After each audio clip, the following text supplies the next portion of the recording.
Hey guys, today I'm gonna go through my shoulder workout. Usually it's pretty simple, nothing too crazy. It's here at my house with my dumbbells. Just trying to hit everything within maybe 30 minutes. Just depends.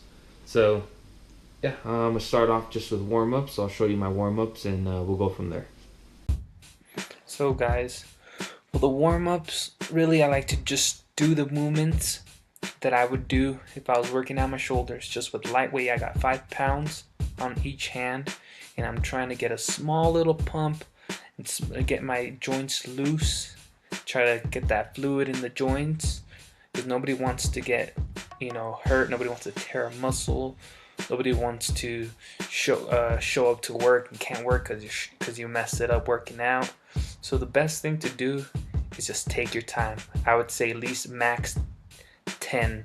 If you want to go longer, go ahead, but just warm up and be ready for the workout.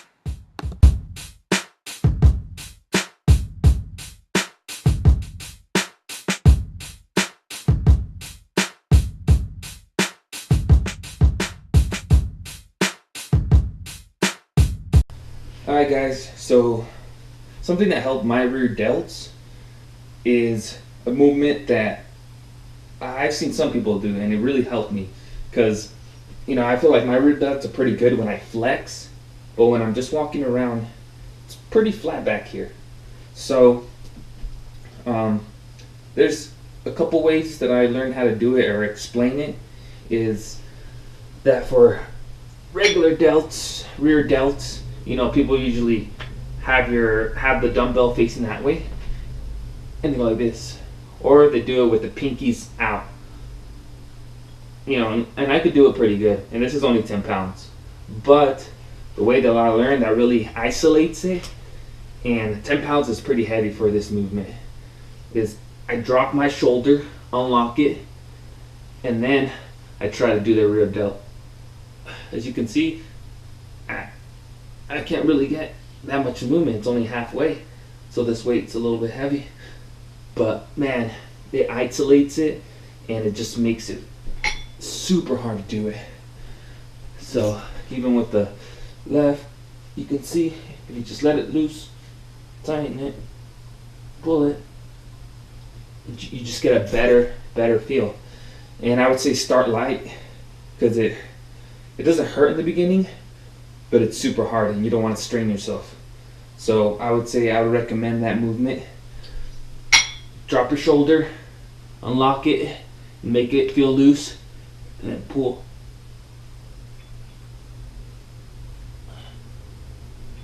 And I would say do it one shoulder at a time, just to kind of get the feel for it.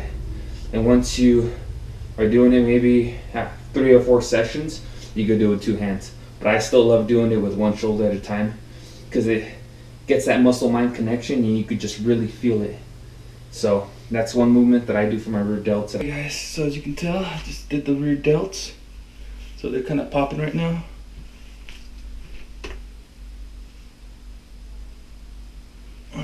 Alright guys, for your side raises, the way I like to do them, it's very strict. So I do not bring it into the middle, and I do not swing out. I don't feel it. The only reason I think people do those, I would think, is to have it up and bring it back slow, that descent. But I don't do these. Bring them in. The other ones I don't do is even like this. People go like, you know what I mean? You're just throwing the weight up. You look stupid. But that's, some people just, I've been doing that way for so long that they just stick like that. I think if you're gonna bounce it, maybe a little bounce. But I like to just keep it strict. The weight from the side of my hip up here.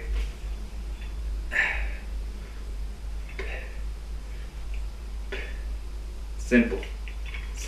You won't be able to go heavy. You gotta build yourself up, because this is super strict. You want to stop it at your hip. You don't want to keep that momentum going. You don't want it to be like this. You know, you kind of want to bring it up, bring it down, stop, bring it up. And trust me, you have to go a little bit lighter because you will feel it on your shoulders. It will tax your shoulders. Here, you go heavy because you got momentum. You know, you got momentum doing this, but when you're actually just still and you kind of focus, you bring it in, bring it out. You can see how I am. I'm not like this, not bent. I have a little bend on my knees, straight. Just go. Just go.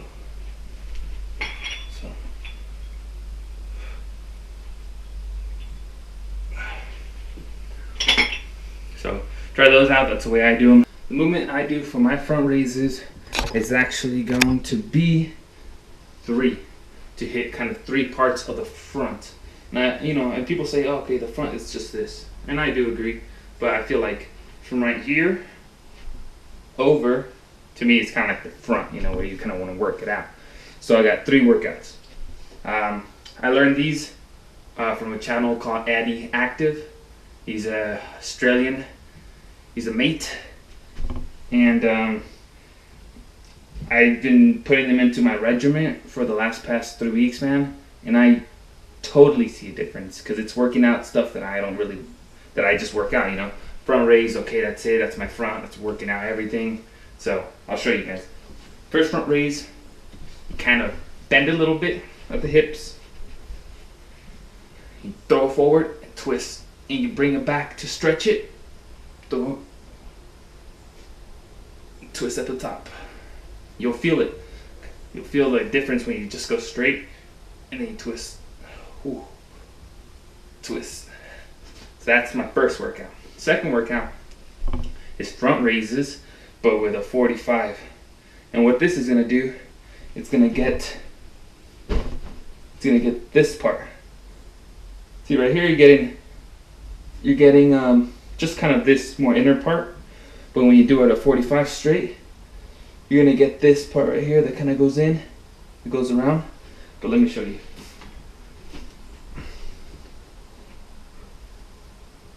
You guys can tell. You guys can see that part working a little bit more. And that's gonna be a front raise at a 45 with your body just straight, knees bent a little bit. The third one is my favorite. The one I've been seeing more results getting, that nice cap, the nice drop, is bend over. And what you're gonna do is do a front raise at a 45 and try to align the weight with that point right here. So you'd see, you kind of see that how I'm doing at a 45, and I'm trying to have that weight. So if you guys can see that, I'm getting that middle part. So those are the 3. And so for my last workout, it's gonna be a front press, I believe. I don't know what it's really called, but it goes like this. So for a front press, what I do is I don't keep my elbow in like this. I don't do that. I always keep it out. I always keep that tension on that shoulder, that front shoulder. And I go 1, 2, 3, 4, 5, and then after 5 I go to 6 and I twist it. 1, 2, 3, 4, 5, 6. And what that does is, for this one, you get the interior delt right here, the inside. And when you twist it, you kind of twist it out and you get that middle, the longer kind of head right there. So as you can tell, close, twist out. So that's one way I like to incorporate these, and they work super good. So as you can tell, with this one, you can kind of see that it's working out more of this. Turn it around, it's going to get more of that longer part right here. So for the inside, for the outside. And for my workouts, I like to do 4 sets of 10 for everything. But I do go heavier in the weights when I go up. And you're not gonna get the 10 reps. So you might do 8 reps for your last set. And then I usually go down on the weight maybe just to kind of kill it with some light weight. But really depends on you, because sometimes I'm on my third set and I go too heavy, or sometimes I'm on my third set and it's not heavy enough and I do 15 or something, and then my next set I just go a little bit heavier and I get 8. So it really depends how I feel. Sometimes I do 6 sets. Just depends if, I feel like I could still do more, or I do less sets if I feel really tired, or if I got like a long workout ahead of me and I know I killed them. It really just depends, but usually I think the structure of a workout is a 4 sets for 8 or 4 sets for 10. And really just depends how you feel, man. Sometimes I'm already tired on the third set. Maybe I didn't get enough to eat in the morning, or maybe I don't have enough energy. But yeah, it's the last workout, man. You want 5, and then at the 6 mark, twist it. That's about it. That one really helps me out. You'll feel that. Like usually the front delts, I don't really get too sore, but with these, I feel a soreness. So till next time, guys.